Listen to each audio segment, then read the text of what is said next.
Hey guys, I'm gonna run the intro, but Queen, if you can resend it, hun. Normally, if you guys send me an email real quick, happy Sunday, guys. Good morning, good morning, good morning, good morning. Queen came in first, and the Queen had a question. So yes, Queen. Um, I'm assuming maybe you sent it to ask at Real Talk Bougie. Let me check. Sorry, Miss Bougie, I tend to take everything. Um, I'm not sure. Maybe I missed the other comment. I don't know how to tap. Oh, it's just tapping in is either hitting the thumbs up, popping into the chat. It's anything and everything. You know how everything today has like 57 meanings. You're good just by being in the mist, you've tapped in. But furthermore, I'm assuming you've hit the like button as everybody else, all almost 100 at this moment, has looked at their phone, made sure they're subscribed, has hit their notifications, and also hit the thumbs up. Okay, guys, we have a couple things. Queen, if you would not mind, Queen Peaches, bubble up. Could you resend me your email, please? So I know that I know that I know that I know that I got it. I feel like this makes an. Did you guys hear that sound effect? Hold on. Let me see if I do a banner. Does that come up? No. Okay. Did you guys? Maybe I'm okay. Let me stop. Anyway, good morning. Happy Sunday, guys. Okay, I have a couple things. Y'all, I had to take the day off yesterday. Let me tell you something. I am so glad the verdict went the way it did the other day because I was exhausted from the guilty verdict. Okay. I probably would have had to have taken off a week if they had found her not guilty. I'd have been so pissed. I'm not lying. Okay. I would have been so mad. But I felt really good and relieved for all of us, for all womankind on Friday, because there's some weirdo people out here trying to interfere with the common sense of people standing up and not sitting down. And I get that she felt like she needed to do what she needed to do, but guess what? That type of behavior will get you put in jail. Anyway, um, that's that on that. But girl, I was drained. I was so drained. I had to take 2 Tylenol. Girl, I every day I am turning more into my mother. Girl, I had to take 2 Tylenol and had to lay it down. I was like, I'm turning into Jacqueline. I'm like, oh my God, I'm so turning into my mother. You know how sometimes you have the realization and you catch yourself and you're like, oh my God, I'm turning into my mother. Yeah. So it happens. Could you get out of my business, please? I'm talking to the. I. Guys, about like. I don't even know what she's going to talk about right now. Hold on, let me stop her because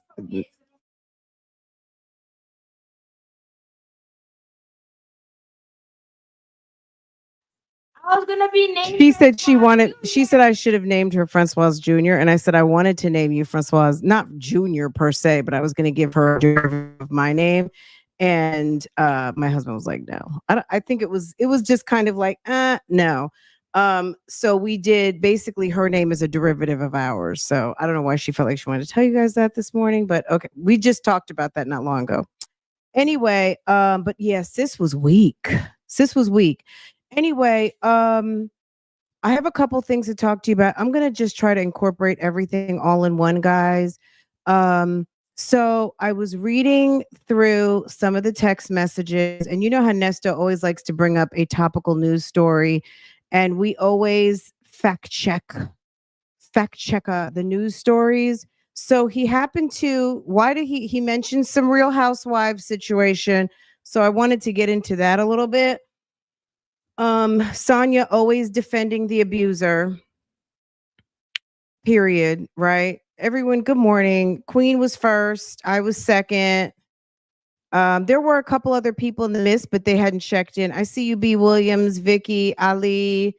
I think it's Ali, Queen, and maybe B. Williams, maybe are gang stars today, but everybody's a gang star, girl.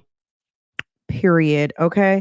Um, But yeah, I had to get some rest. I'm going to be honest. I still feel wiped out from damn 3 weeks ago. Recovering from Farrah's birthday. So I still am just not all together with it, but I'm getting there. I don't know. I don't know if we had a quick, you know, Rona or what, but it was normally I'm back to feeling like my old self, like my normal self. And the fact that I'm just articulating, I still feel a little kind of not 100% energy wise. Yeah, I don't like that because I need all of my faculties because we're getting ready to get back up into this school year, which is a good thing, but it's a lot. Anyway, okay, good morning to everyone. I hope everyone's having a nice weekend. You're doing some fun things or enjoying yourself. We're in the middle of gonna have to do a little bit of springish type cleaning, end of summer situation. So that's what we're doing and putting up another light here in the office and just doing stuff today. Anyway, we're going to get into it, guys. Happy Sunday. I guess this is kind of lip service. But I did want to read this because I thought this was interesting. Out of all of the nonsense that's in the text messages, I thought this was interesting because Nesto always loves a good celebrity news item. And if you want to call Apollo a celebrity news item, then whatever. Um, but I was scrolling through this and wanted to kind of bubble this one up because I thought it was interesting. Because I do remember when this came up in the news, and this is still a pending case in Fulton County. So I was like, let's just talk about it real quick. Um, So he says to Sonia, so yesterday I saw Apollo on Channel 5. He was arrested for domestic violence on his newest wife he married in 2021. They were married while he was in prison, but that's what I don't did they get I guess they did get married while they were in prison, but he was talking to Shireen while he was still married to Phaedra. And we know they lie. So okay, so all right. So he says they lie. What amazed me is how the next day they showed on the news Phaedra stepping off a jet and announced that she was returning back to the housewives.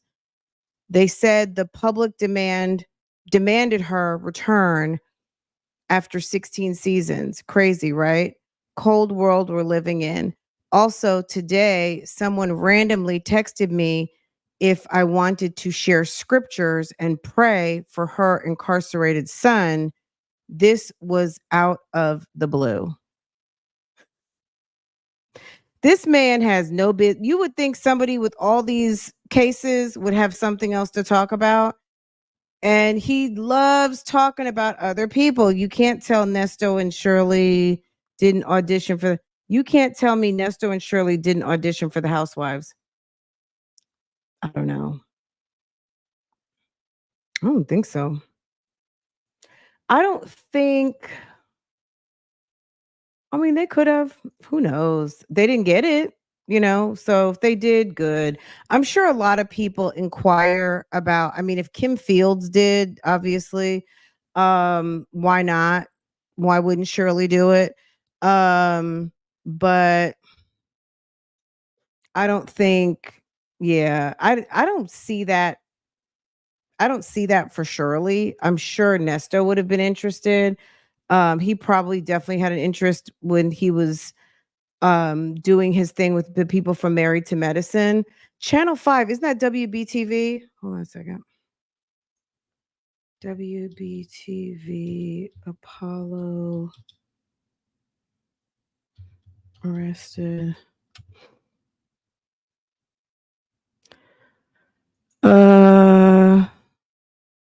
Apollo's voice always cracks me up. I didn't do anything to Phaedra. Da-da-da. He always has that he has that high pitched Tomas voice. I don't know what she's talking about. Phaedra, they don't even pay me as a husband. They don't pay me. They pay the wives. They pay the wives. Anyway, let's get into I don't see it on WSB TV. It may not have been enough to talk about. But it definitely hit the gossip blogs, but we'll look at that in a second. I did pull the police report. So this is the incident report. Let me just make sure I'm not showing anything. Oh, well, I definitely can't show that part. Hold on. Okay.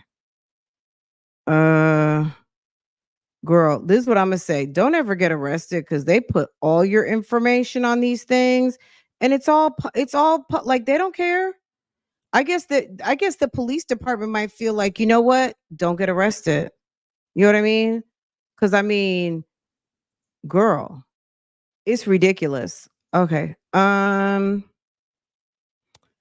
Should I pull this one up first? Anyway, so he talked about that, right? And when was this? This was in July, right? So, but this actually happened in March.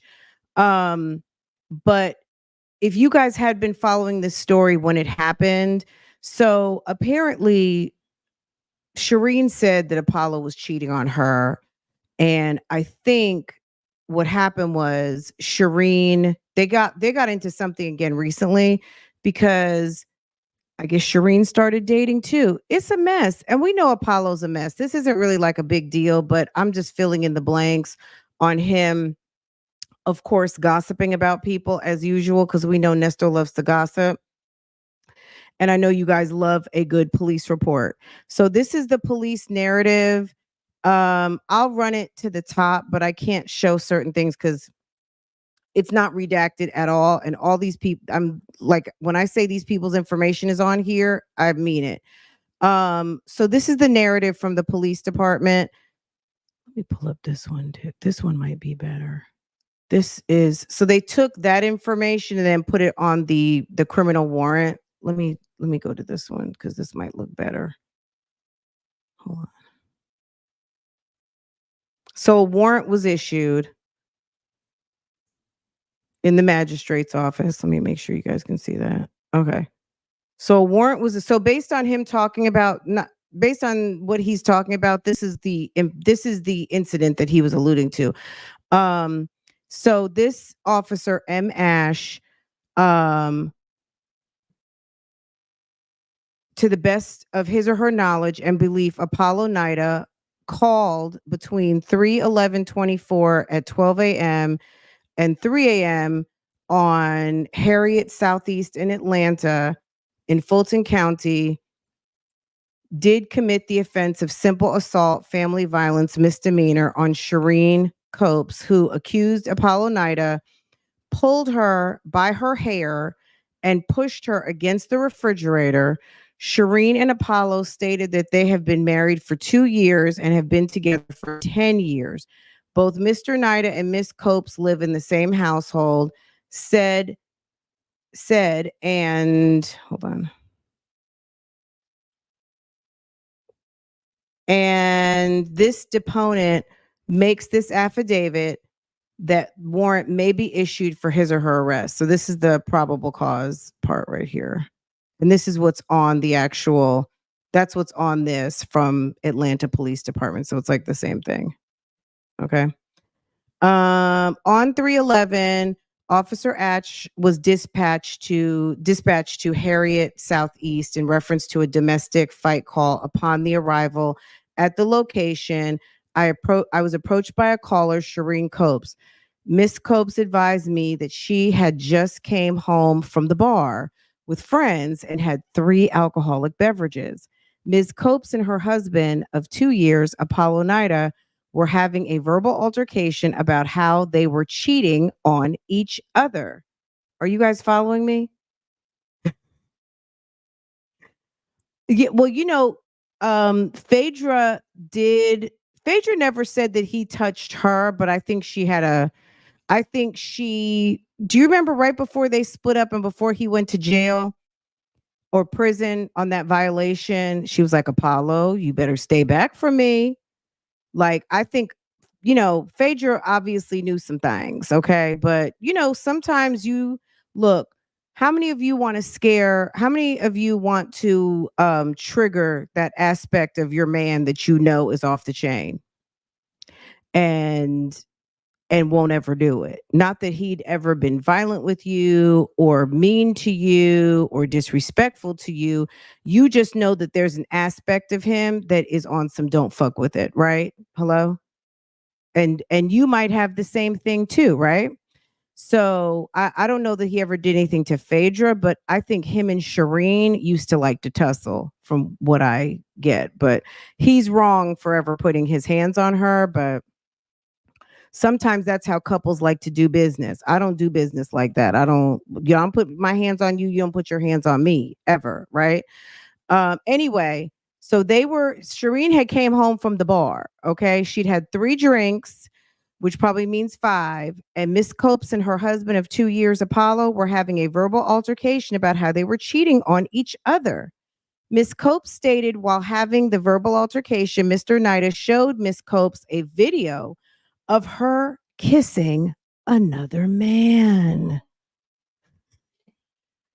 Farrah gave an audible, oh my, would you get out of this business? Miss Cope stated while having the verbal altercation with Mr. NIDA, showed Miss Copes a video of her kissing another man. Miss Copes then stated that Mr. NIDA pulled her by her hair and pushed her against the refrigerator.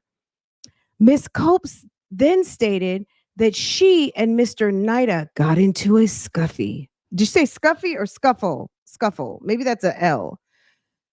Miss Cope stated that she ran outside and called for help. Then she went back inside and got her phone off the ground to call the police. Mr. NIDA then left the location. Miss Copes then showed me surveillance video of the verbal altercation, which I captured on my BWC, his body-worn camera.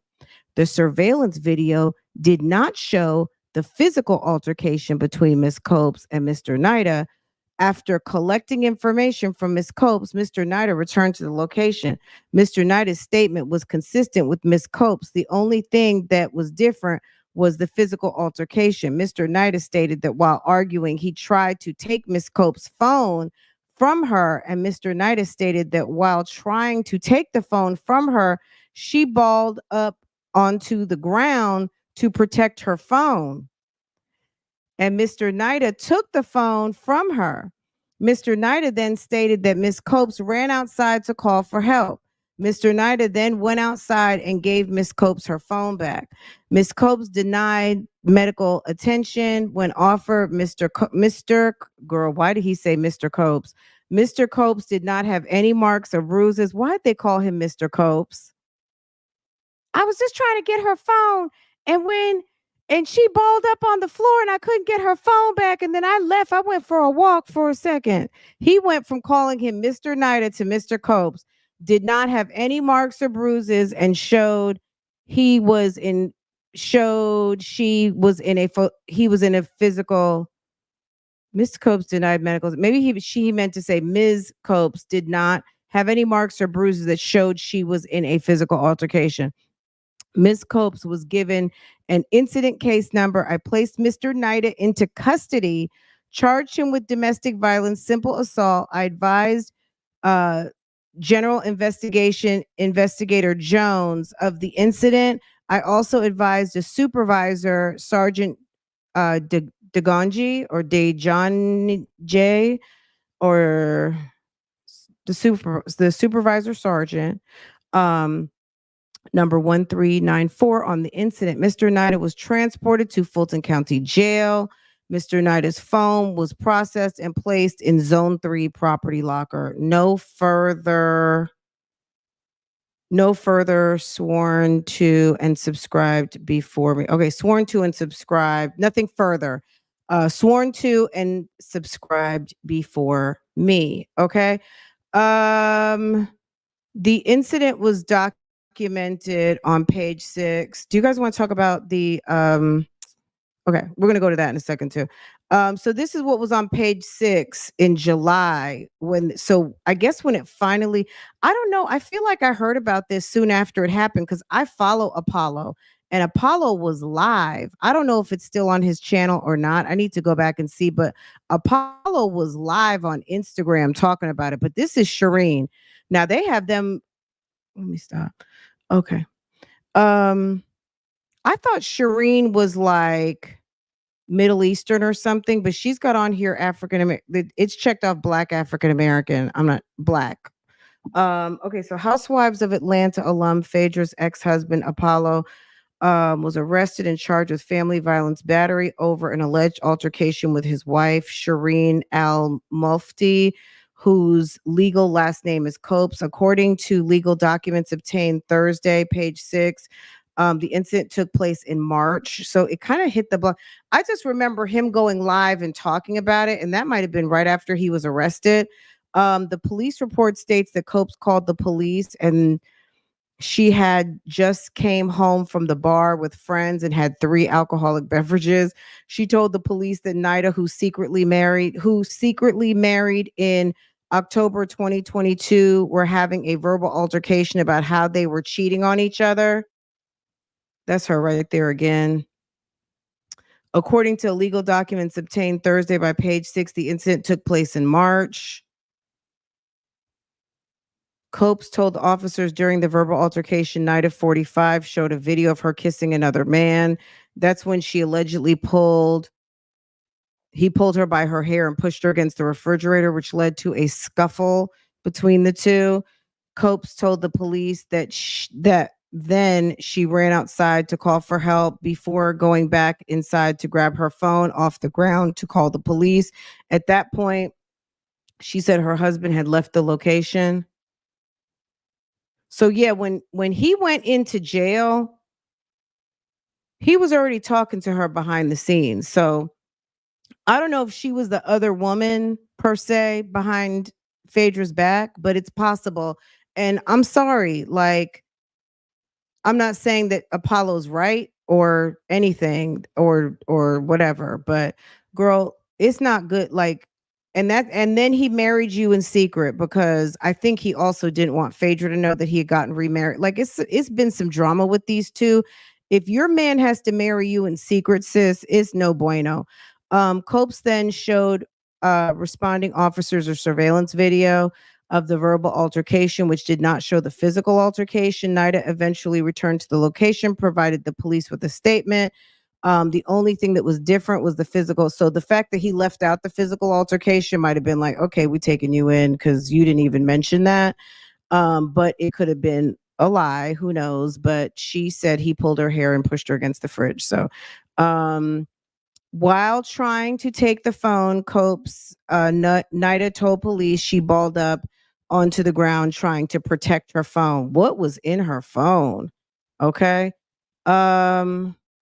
Can you guys see this? Yes. Okay. After NIDA successfully took the phone from her, he claims Copes ran outside and called for help. He told the cops that when she went outside and gave Copes her phone back, responding officers did not observe any marks or bruises. She denied medical attention. NIDA was placed under arrest, which I guess is standard. They gave him a $3,000 bond. Okay. They did not give him a celebrity bond. They gave him a $3,000 regular bond. Okay. No, he was talking. So, okay, let me tell you what happened. So, there was a lady that he's been talking to. I think she got mad at Apollo and put the ring camera. She's not the other woman. She was the other woman when he was with Phaedra, but he has another woman. Girl, he was over at some lady's house with his backpack. I need to look in my screenshots because I believe that I screenshot the whole thing. That lady had Apollo had showed up to her house with a damn backpack. Okay. He was over there chilling with his shoes off, everything. He had a whole nother lady friend. Okay. And I think Shireen was out with her girls, like I guess dealing with however they deal with things over there at the NIDA household. But Sir got busted. Girl, he had a backpack and the lady had him on ring footage and in-house camera footage basically chilling in the house. And for a man, I'm going to just say black man, to take off his shoes and to be chilling in your house with some socks on, he was comfortable. Okay? Most men don't take off their shoes, period. And they're not walking around with flip-flops and socks on, not to their lady's house. Okay. So Apollo was over there with a damn backpack. She posted on Instagram Apollo knocking or ringing the ring doorbell with his backpack, talking about, hey, baby, all kinds of stuff. Yeah, he had like a certified girlfriend. I show that video? Yeah, this happened a minute ago. I have to go back and find it, but it was quite entertaining. Apollo was basically cold busted. It's one thing to go out for some drinks, but it sounded like she was cold busted too, though, because yeah, he was on the ring camera over to his girlfriend's house, but sis, apparently somebody caught you kissing some dude. Um, she appeared on Real House. Back in the day, you're talking about when Phaedra was still there, or right after. Look, please don't get me started on Candy, because some of you guys get real. Because I feel a certain way about Phaedra, and I feel a certain way about Candy. I don't dislike Candy. I like Candy as a standalone. I like Candy. She's not my favorite on Real Housewives. If you take Candy off of Real Housewives, I love Candy, how Candy is a great songwriter. She's super talented. I love that she wrote songs for Destiny's Child. I really like Candy. I like that, I like her. I don't have anything against Candy. Candy on Real Housewives, don't get me started, okay? And that's just the show. Some people are like, Fran, Phaedra was dirty. She started the rumor about the dungeon. Okay. Candy's done her dirt too. So let's just agree to disagree on the Candy Phaedra thing. Phaedra is my girl. Okay. And I like Candy a lot. Don't get me wrong, but I like Candy, which I think is even more of a fan, is I like her. I like her outside of Real Housewives. As far as who she is on Real Housewives, I don't think that Real Housewives brings out the best of Candy. But I like her. I like her and her relationship with Mama Joyce. There's some aspects of Candy I really do enjoy. Um, but the whole Candy Phaedra thing, I'm gonna just have to agree with most to disagree, because I feel like um they've all been very dirty, right? Girl, I can't even talk about Nene. I miss Nene on Real Housewives. I miss the Real Housewives of, like, let's say season 2 and beyond. Season 1 was like season 3, season 4, season 5, those were like the best, period. Um anyway, this was really a fact check. I was fact checking on Nesto, talking about Apollo and Shireen and that whole story, just to refresh you guys' minds that yes, that did happen. Nesto loves to talk about some celebrities and what they have going on. Girl, is Peter Thomas in jail? I don't think so. He was just posting on Insta. What was he? He may have gotten arrested recently. Let's see. Peter stays in trouble. Peter. I don't know what Peter got going on, but I follow him on Instagram and he was just, let's see what it says. And when was this dated? And let me read. June 25th. Let's talk about it. Girl, WSB TV never fails. They'll never let you down. I think that's the home of Mark Winnie. Okay. Peter Thomas, ex-husband of Real Housewives of Atlanta star Cynthia Bailey, has taken a plea deal after the IRS said he didn't pay taxes on several nightclubs he owned in Charlotte, Miami, and Baltimore. Okay. According to court documents, and I'm going to say I never went to Bar One in Charlotte. I passed it a couple times and I always was just kind of like, oh yeah, I'm going to go. And we never did. According to court documents, Thomas collected more than $640,000 in trust fund taxes for wages from employees from 2017 to 2022, but never turned it over to the IRS. Records show Thomas did the same thing at bars in Miami and Baltimore, collecting over $1 million. Thomas used the money for withdrawals, travel, real estate purchases, retail purchases. Court documents stated Thomas took to social media Monday to apologize for what he did. I've done some wrong things. I have to make them right. I have to stand up.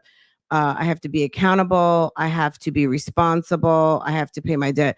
I mean, basically what he did. So basically it wasn't even just like a tax evasion. He basically took tax withholdings. So monies that were set aside. So when you are working and part of your payroll taxes that are going to either state or federal are set aside, and the employer is responsible to send those monies quarterly to the appropriate agency in your name. So when you get your end of year statement and it states that you have, paid $6,000 in this and $7,000 in that, and your money's gone to Social Security and all of those things, he used that money as if it was his own personal bank account. Okay. And that is dead wrong. I'm surprised he didn't go to jail. So he's sitting up here with his suit on. Peter, you need to get it together, sir. Like, this is ridiculous. Did he actually? Hold on. Good afternoon, social media world, including Instagram, Twitter, Facebook, etc., etc., etc. All right, I'm here to make a statement. My attorney and I have been working on a case for the last 2.5 years now, and it came in on where I'm putting out this statement. I must have to apologize to my mom, my dad that's passed, and my kids, my friends, immediate family members, and anybody out there that checked for me. I did some wrong that I have to make right. I have to stand up. I have to be accountable. I have to be responsible, and I have to pay my debt. For 2.5 years ago, the IRS started a case that went back 10 years and showed that from one struggling business to the next and the next, that I'd failed to pay my withholding taxes on time. And at some... Why doesn't he stop it? Failed to pay them on 10 years ago? That's not on time. That's failed to pay, period. Also, the ramifications for you, if your small business owner decided to not send your withholdings that are being taken out of your account, so out of your hard-earned paycheck, right? Money's being put to the side to go send to the IRS or your state, right? You file your taxes and find out, guess what? There's no money there. And they don't care how it went down. They don't know if you're 1099. They just know how you're filing. And they had to investigate Peter to figure out, oh, you did get money. You did withhold money and you never sent it. Therefore, you stole from your employees. And like the ripple effect on this particular thing, I didn't hear him apologize to his former employees. Did you hear that? Maybe he doesn't want to apologize because maybe it sounds like admitting guilt and he might not want to get sued, but that's what it is. There's people who did not get a refund or had to come out of their pocket for more money because he didn't put the money forward that was withheld from their paychecks, whether it's servers, people who actually don't get tips, like in the back, the cooks, the cleaners, all of those things, the hostesses, people who are making $10, $11, $12, $15 an hour. And he had the nerve to use their tax withholdings like a personal bank account with no interest? At some point when the business wasn't doing well, failed to pay at all. And it's something that I thought I could work out, catch up with, make hold. But the hole got deeper for me. So I deeply regret, deeply, and I'm saying this with all sincerity, I deeply regret not to make the IRS withholding tax a priority in my life, with no excuses, because there is none. It's the law. I'm finding out a lot about that law lately. And what I need to say to all business owner out there, if you're starting out a business, make sure that you're funded enough to cover your payroll after you pay your rent and you pay your utilities and you pay your vendors. Make sure that you could cover those withholding taxes, and make sure on the 20th of every month you pay those revenue taxes, because when those things add up, Uncle Sam is your partner, and they're not getting their piece, and keep on adding it up, it's going to come and it's going to bite you like it's biting me now. Okay? So I deeply regret, not paying my withholding taxes in a timely manner, or in any manner that would put me in the place where I am now. And but I'm going to be accountable. I'm going to be responsible, and I'm going to pay my debt. Okay, because that's the agreement, and that's the way it is. Okay. Thank you for the time. I'll be talking about this some more, probably.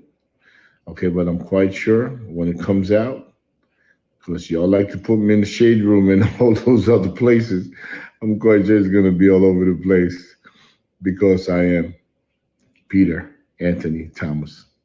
Whatever, Peter. What, girl? Whatever, Patricia. Isn't that what Nene used to say? Okay, whatever, Patricia. Whatever. I'm sorry, Peter. You should be ashamed of yourself. You are not showing the full view of that nice apartment that you live in, or condo, whatever it is that you live in.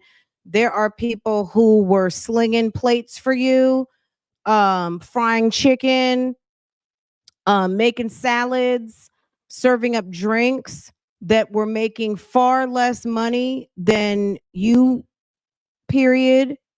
And you took their money and you used it as your own personal bank account, and shame on you. Like, for real. That's, you know what I'm saying? Like, there's just a certain arrogance of people who feel like they need to live a certain way when clearly you're not earning it. And that's not right. You know what I mean? You cannot live off the backs of the working to manage your lifestyle when your businesses are failing, because clearly that was not your money. You're withholding that money for their payment of taxes. So not only does that put you in jeopardy, that puts them in jeopardy, right?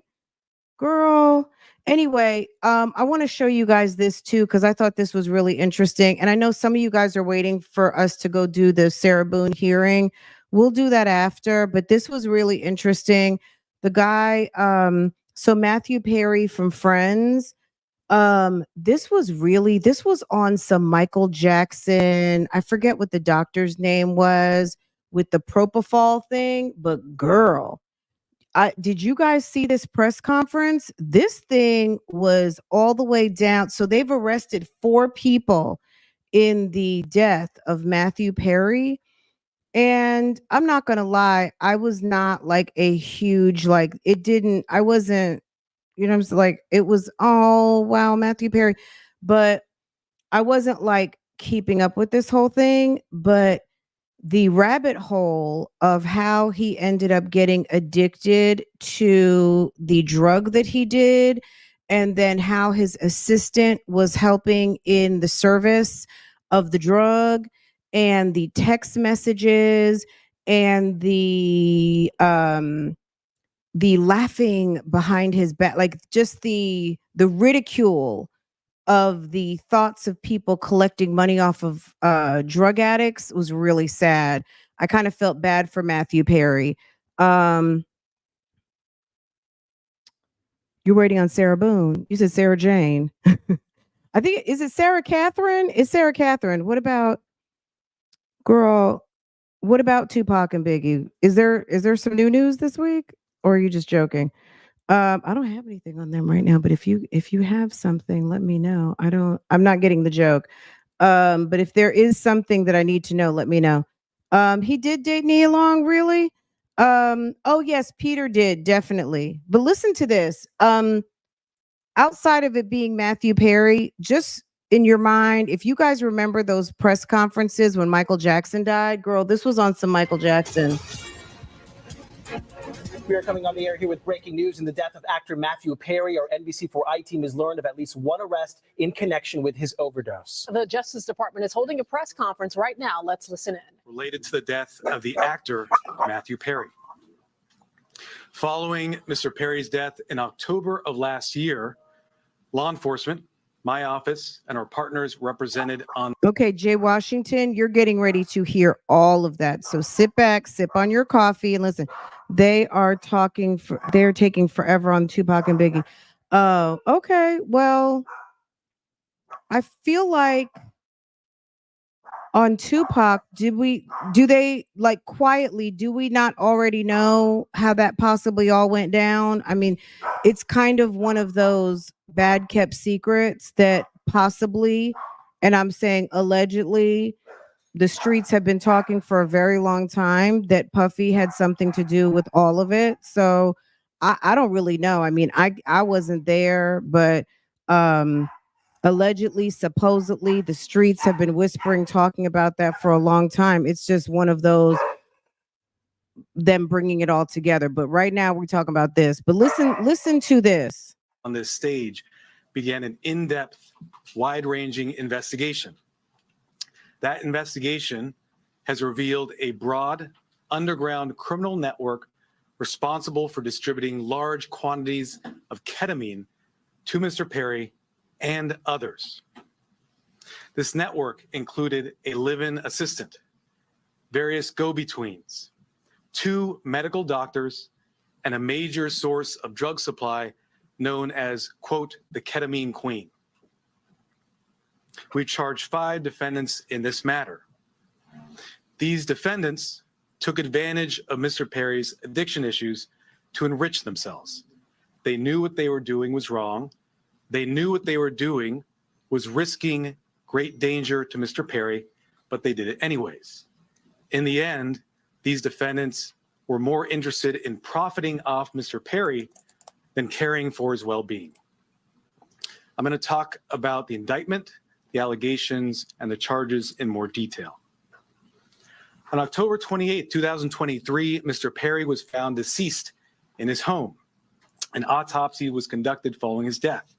That autopsy showed that he had died due to the acute effects of ketamine. Ketamine is a controlled substance.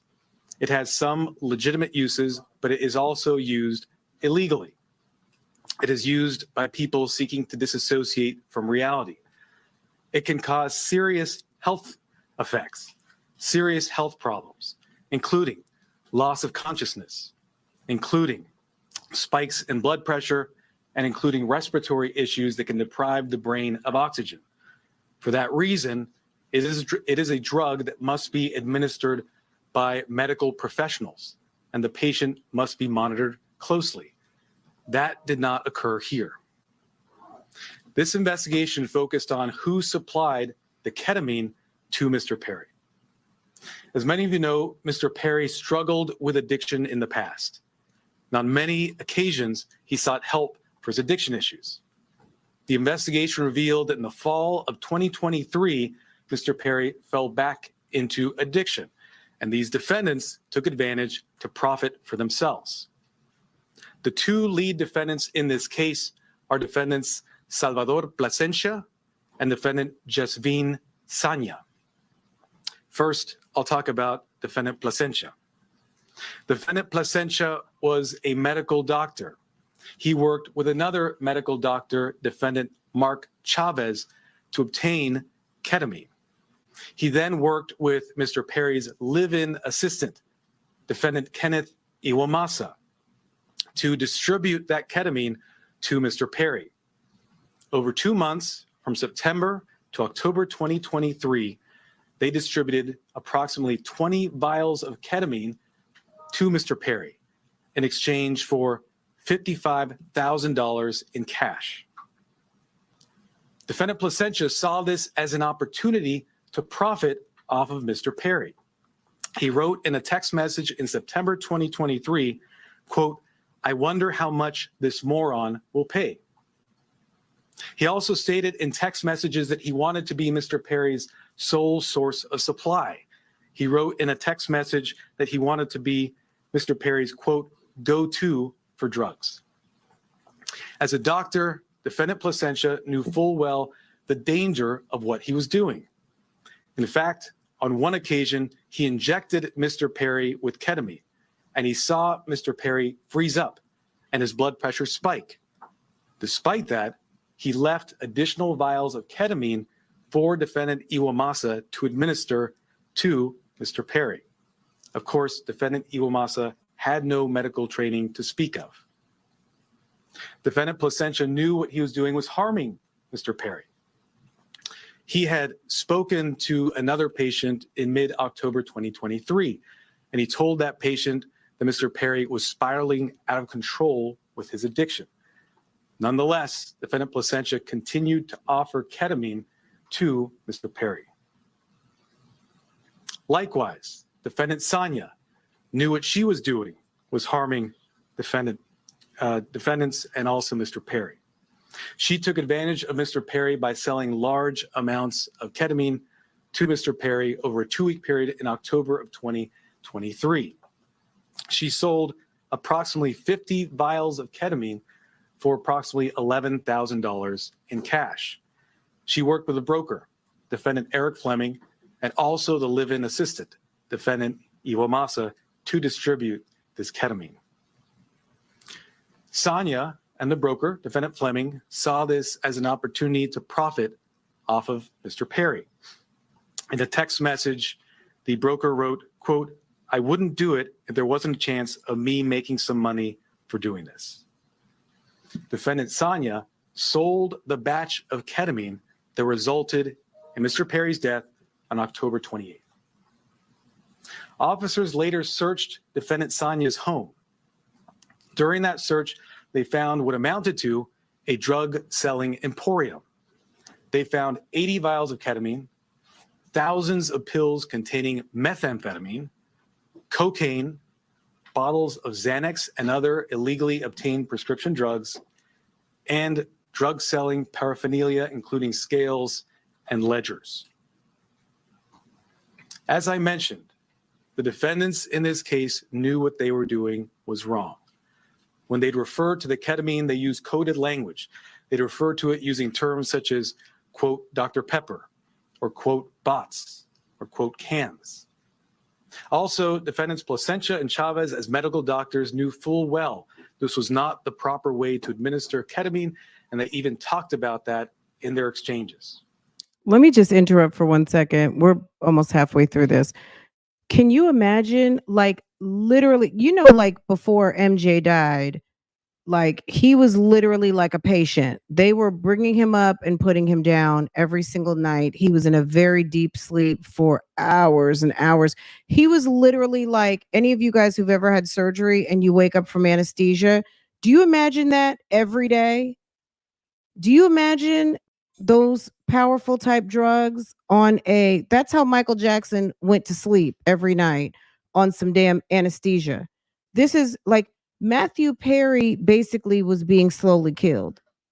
Like the people that were closest to him, around him, maybe not necessarily closest like family, friends, but this man who he trusted as an assistant basically was slowly killing him. I wonder what the charges are going to be. I feel like I may have walked out the room on that part, but there have been indictments, and it might be looking like some murder type charges. But let's listen to the rest of this. But this isn't the first time that we've heard of people facing serious charges revolving around administering, all different kinds of narcotics irresponsibly, also with medical license. I'm sure it's like a no-brainer. The doctor's going to lose their license.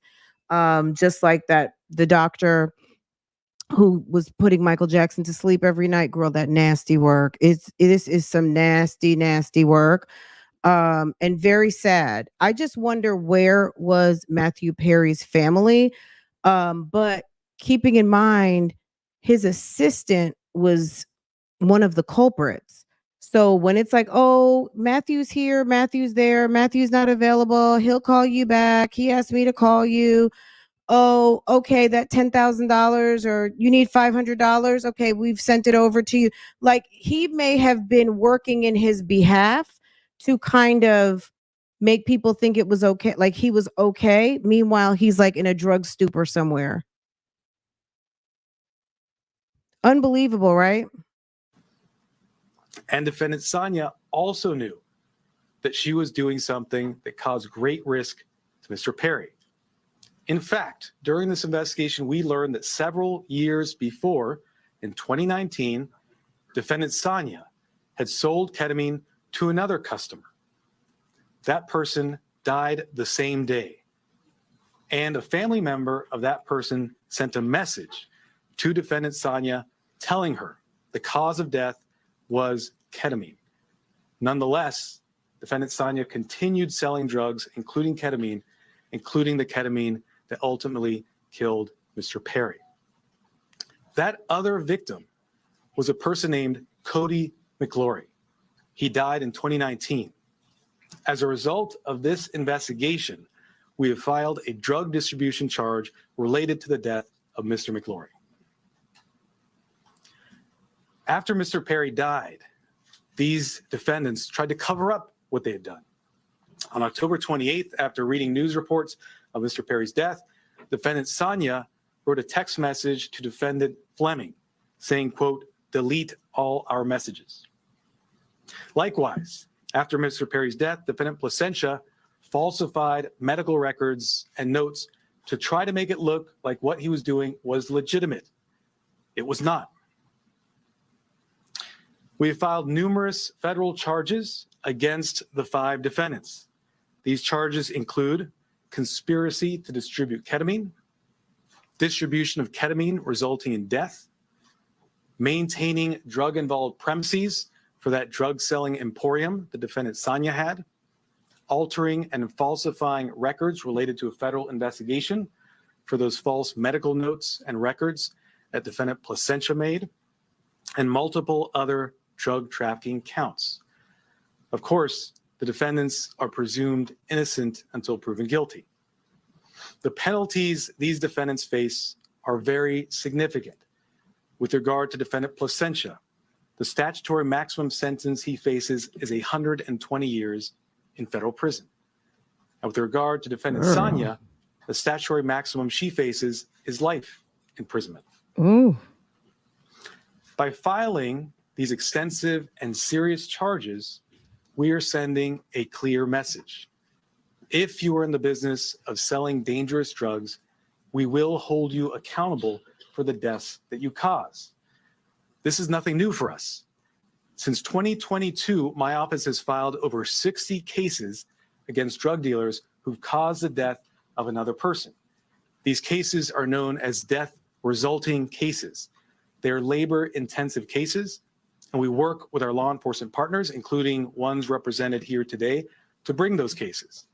Our office is a national leader in bringing those cases. They're very important because every victim's life counts. If you are in the drug selling business and you're selling dangerous drugs, you are playing roulette with other people's lives, just like the 5 defendants here did to Mr. Perry. Defendants nowadays are on full notice that the products they sell could result in the death of another person. Therefore, if you're in the drug business, and despite these risks, you continue in the drug business, you are pushed by greed to gamble with other people's lives, be advised, we will hold you accountable. I want to thank our partners in this case, the Los Angeles Police Department, the Drug Enforcement Administration, and the U.S. Postal Inspection Service. These investigators did a phenomenal job digging into the case, looking at every angle to develop a case, a strong case against not only those who killed Mr. Perry, but also Mr. McLaury. I want to note that these cases are important and will continue to collaborate with our law enforcement partners to bring them, to ensure that justice is brought to every victim. And finally, let me thank the prosecutors responsible for the investigation and the You know what? I see. I'm the wrong person to ask, but if they had a like community survey of, well, what should the punishment be? I would be like, you know what? Let them get a taste of that ketamine. Y'all were so geeked up to get this man's money and feed him this ketamine. Y'all want to try some? That should be their punishment. Okay, well, how about you live for a week like Matthew did?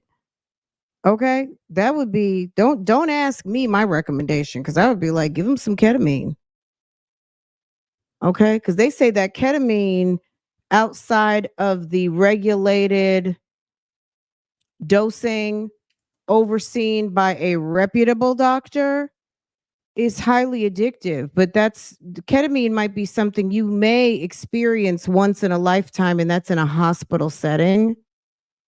If you ever even, most people will never even experience that drug because it's not for everyone and it's in a very regulated situation. Y'all giving out ketamine like it's damn Twizzlers.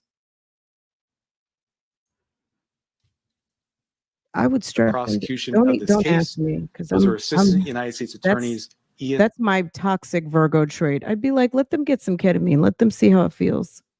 Yanello and Xiaohan Tsai. And now I'd like to introduce Chief of Los Angeles Police Department, Dominic Choi.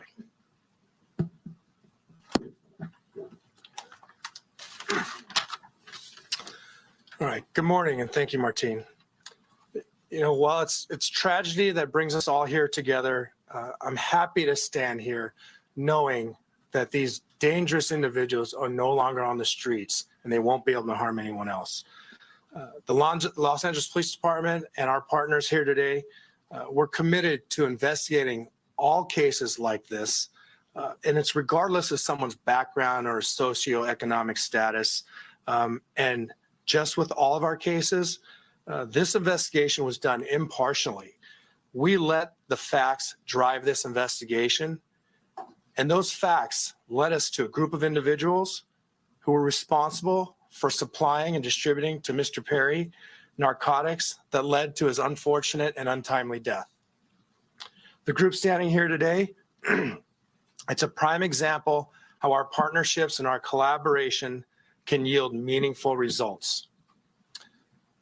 I want to thank LAPD, our robbery homicide division, who's standing in the back there, the U.S. Attorney Martin Estrada and his team, the DEA and her team, as well as the U.S. Postal Inspection Service and their team for their hard work, diligence, and real patience. Now, I know people think this took a long time, but there was a lot of work, a lot of investigative strategies that went into this to make sure that there's a solid case and that we can pursue this in the courts.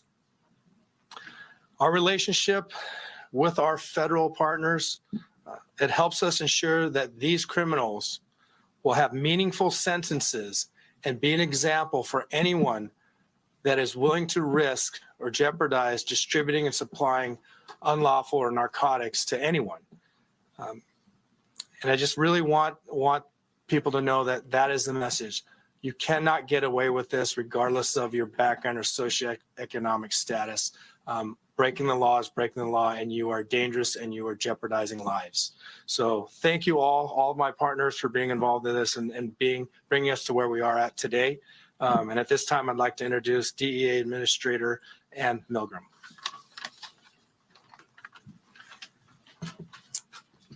Good morning.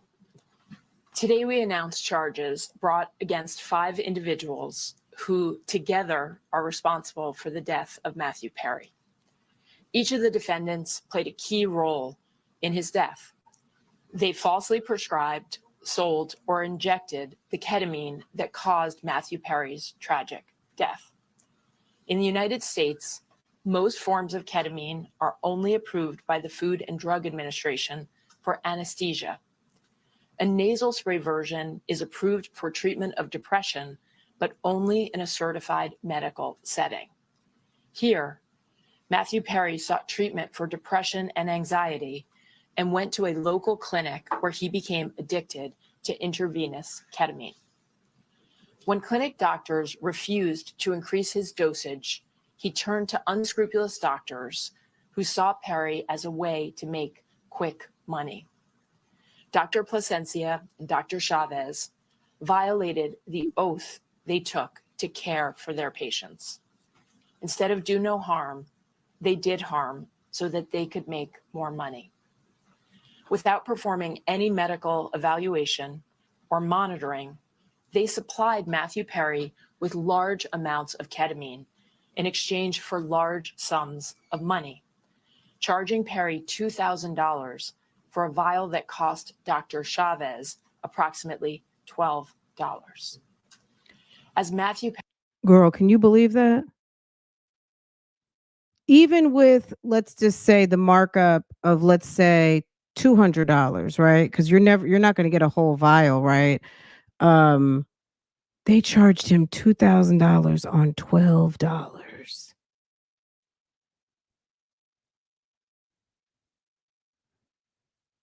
Perry's ketamine addiction grew, You see how some people don't need to have money? Like, whenever he got addicted to drugs, that's when his family, maybe they didn't know, but somebody, you see how Britney Spears, y'all, if you follow me on Instagram, Britney Spears is losing it again. But I don't know if there's anything that they can do because Britney is into her 40s now. Her father was fired as guardian ad litem. Everybody was like, free Britney, free Britney. Britney is, I think Britney may deal with some bipolar situation. I don't know if she's off of her medication, but sis is tripping on Instagram. I don't know that it's life threatening, but sis is really, it's disturbing, in a way, because is she okay? Is she not okay? Dancing is not going to kill you, but I think there's a little bit more going on. I know she's got to be troubled. Her kids don't deal with her. Kevin Federline kids don't deal with her. I think they deal with her for money. She's got a horrible relationship with her family. She's got a horrible relationship with her kids. Brittany is going through it and she has a lot of money. And that puts her in a certain amount of danger because we see what can happen, right? I think she married that guy. She may have married someone, or girl, I'll have to refresh my memory on what she got going on completely, but girl, it looks like a whole hot mess. If you follow her, it is very much concerning. It takes me back. It makes me feel like, I don't know, was that 15 years ago maybe? It's coming up on 20 years ago when she had the umbrella and she had shaved off all her hair. You guys remember, all of you guys of a certain age, you guys remember when Britney was losing it with the paparazzi and then she slept with the guy from the paparazzi and then they took her somewhere and she was gone for a minute and then came back and she was sort of okay and her dad became her guardian. That had to be at least 15, almost 20 years ago now, right? It's a mess. But Britney, I think, girl, we don't know what's going on with Britney, but I hope she's okay. Anybody out here who's in distress and being fed drugs by people who supposedly love you, it's a wake-up call. he wanted more, and he wanted it faster and cheaper.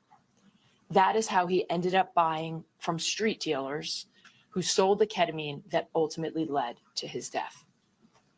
In doing so, he followed the arc that we have tragically seen with many others, whose substance use disorder begins in a doctor's office and ends in the street.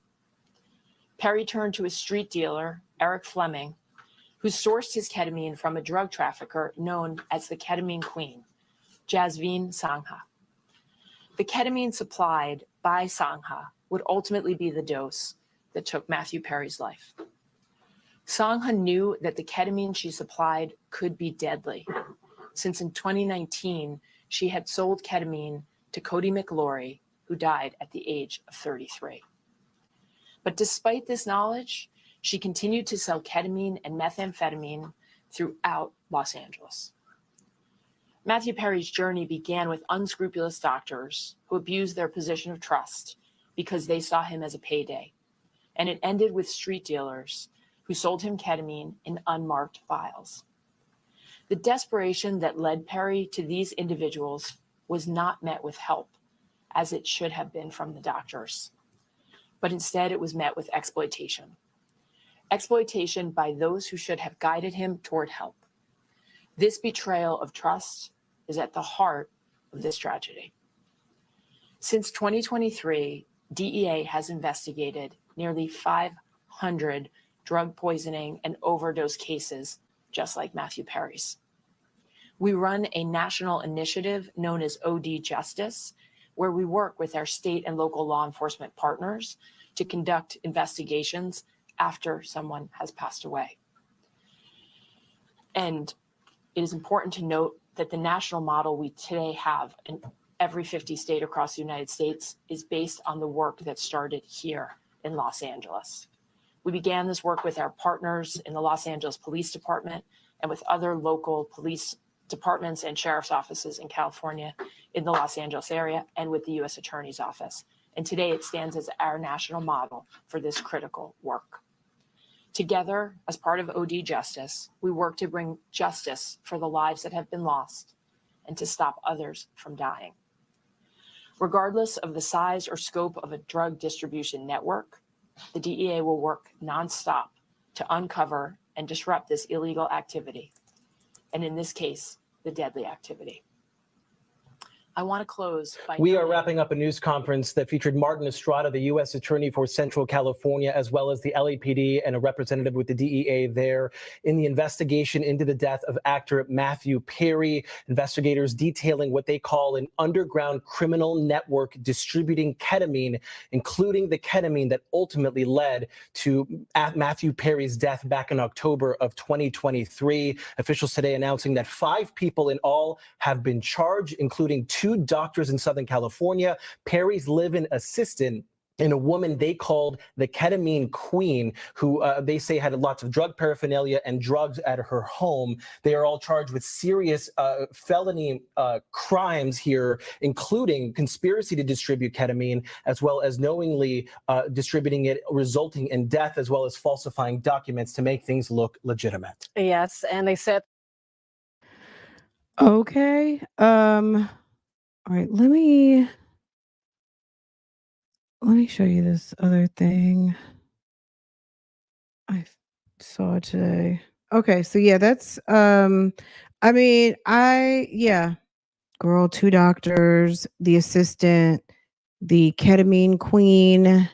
It's crazy because he went from alcohol to coke to ketamine. Yeah.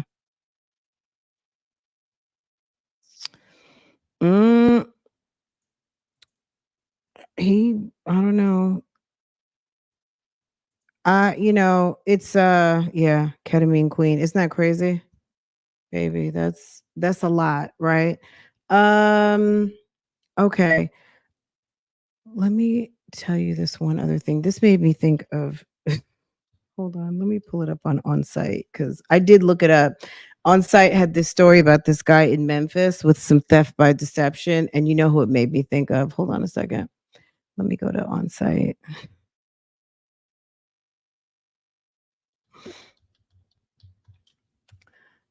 I had to laugh, but it was one of those stories where I had to go look it up because I was like, is this a real story? And it is. But I had to go to Memphis Police Department because I was like, really? Is this what we're doing? Hold on, let me see. Let me make sure I can find it. Because girl, this was hilarious. I had to go right over to Memphis PD and just make sure that this was real. Hold on. Okay, so let's pivot real quick. Let's take it up a notch because that was a very sad story, very disturbing. Okay.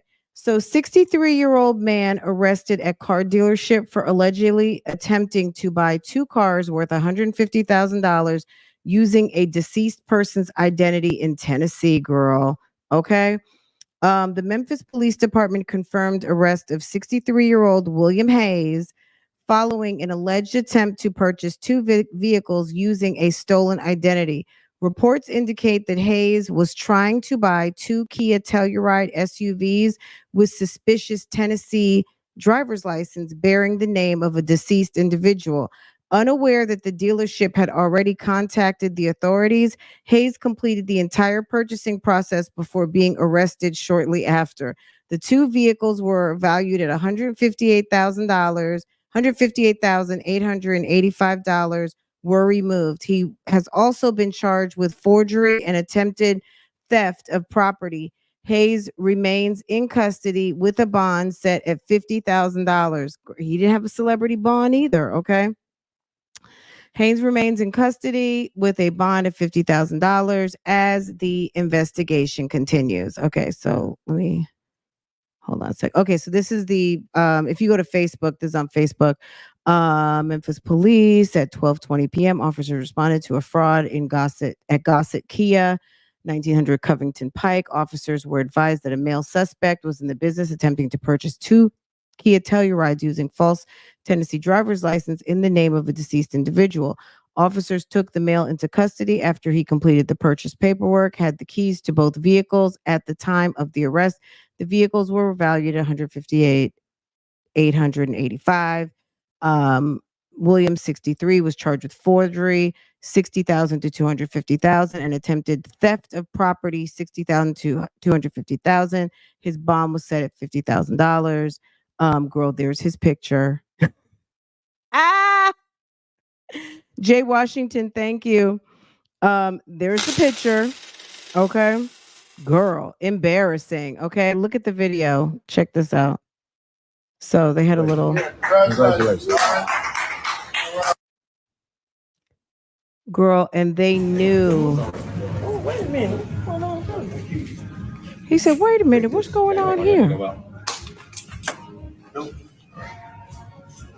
Congratulations. Congratulations. Congratulations. I'm like, where is this posted? I wonder if they have it on the dealership. Take this. Got anything on you I need to know about?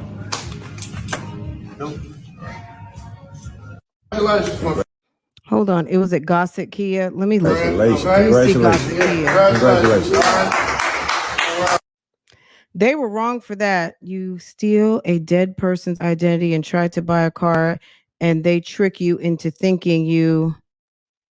Hold on.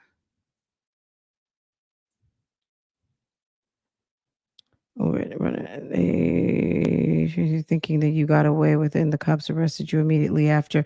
I mean, I do think it was key that they let him complete the process to be able to make everything stick, because he could have been like, I'm trying to do that. You just never know. So yeah. Let me look up Gossett Kia and see if their messy behinds had this on their page, because that is embarrassing.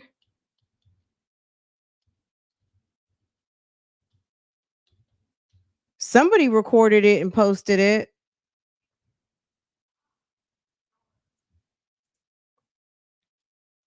Let's see. Do they have an Insta page? Girl, that is embarrassing. Gossett Kia.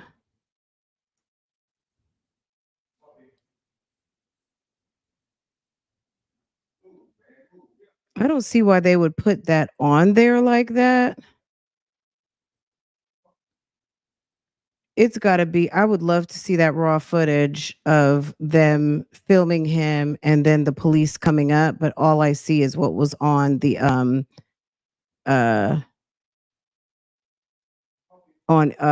site. This is disgusting. COVID. I'm not even going to show you guys that. Anyway, guys, I'm going to come back in a little bit. I know some of you guys want me to do the Sarah Boone update and do that hearing. So give me just a minute. I'm going to restart another live. I'm going to leave this one just kind of as like a hot topics update. I know you guys want to get into, some of you guys said you want to get into some NESTO things, documents, things like that, top to bottom. We've been talking about it for a while. I feel like we're in a good place to do that now. So if that's something you guys want to stick around for, we're not going to get into that today, probably tomorrow, right? Today, let's go ahead and do Sarah. If there's any new videos or anything come up, or maybe tonight, Wade. I know we have lots of Wade videos. I know lots of people are talking about the Wade videos, and I'm definitely keeping up with it, but I haven't like reacted to every video. But I know that there's a few that I do want to, which I, girl, his videos get me so like, oh my God. This guy is so complicatedly disgusting. And sentencing is coming up soon. Let me check the calendar. His sentencing, is it a week from Monday, the sentencing? Hold on, let me check. Wade Wilson. Who thinks he's getting life and who thinks he's getting death penalty? Does anyone think he is going to be able to get the death? Either he's going to go for death penalty, not that he's going to, but that the judge is going to recommend it. The jury recommended death penalty. Do you guys think that when he is sentenced, that it's going to be August 27th is the date, that he's going to find out whether he's getting life or death? Some of you guys are saying death penalty. Some of you are saying life. I mean, I'm going to be honest. Either way, it's like whatever the judge decides. I'm sure people have their different views on like why waste the taxpayers' money over the long haul. I mean, he will have appeals and things like that, especially if he gets the death penalty. He'll be able to, he can tie up the court process for a while, but I don't know. I kind of don't have any I'm going to be so honest. Like I literally don't have any feelings on it. Whether he gets life or they put him to death, I almost feel like he'd be okay. He's such a drug addict. He may actually enjoy the cocktail. You know what I'm saying? Like I hate to put it that way, but he's a hardcore drug user. And if they have that sleep cocktail that they use to take people out, he's not going to know. They put you to sleep if you're going for surgery. You just don't wake up. You know what I mean? So, I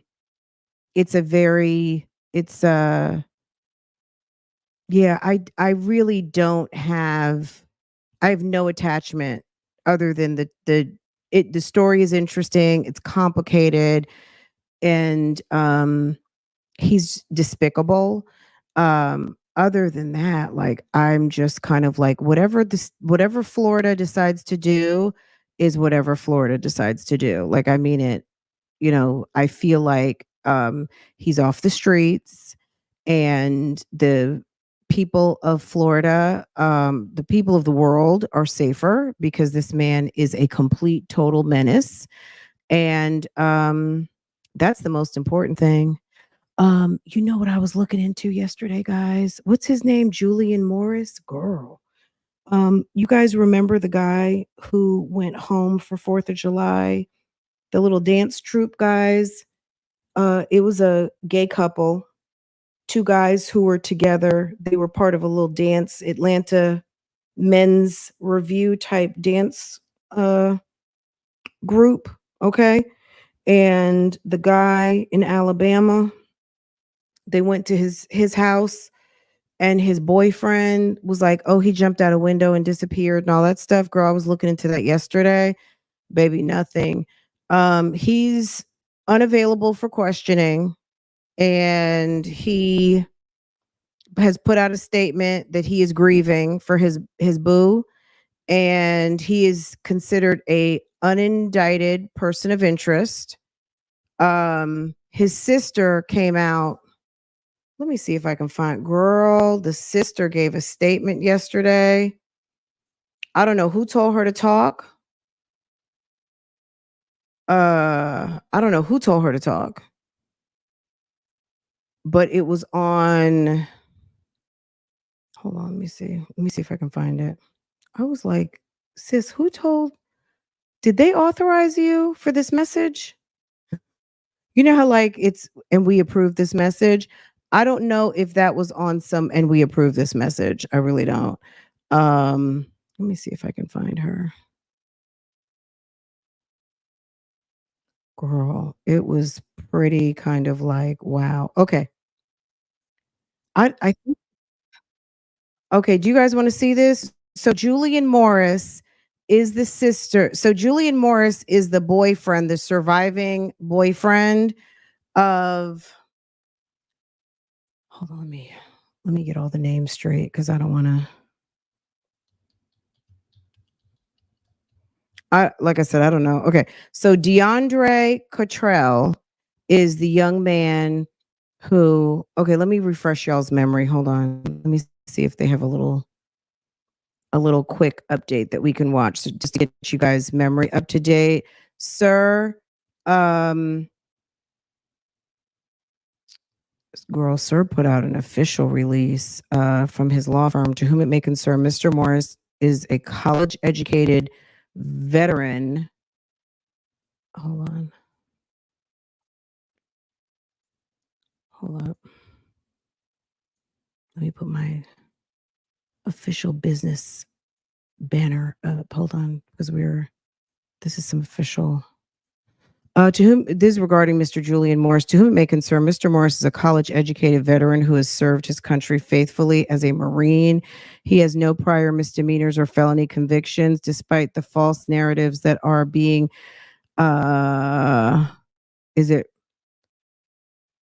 promulgated about him in this situation. He loved DeAundray COTTRELL and is currently grieving the death of his loved one. Mr. Morris wants answers as well and is waiting those answers after a full and thorough investigation has been completed. Under the advice of counsel, he will not be giving any further statements at this time. Okay, so who is Julian Morris? Hold on.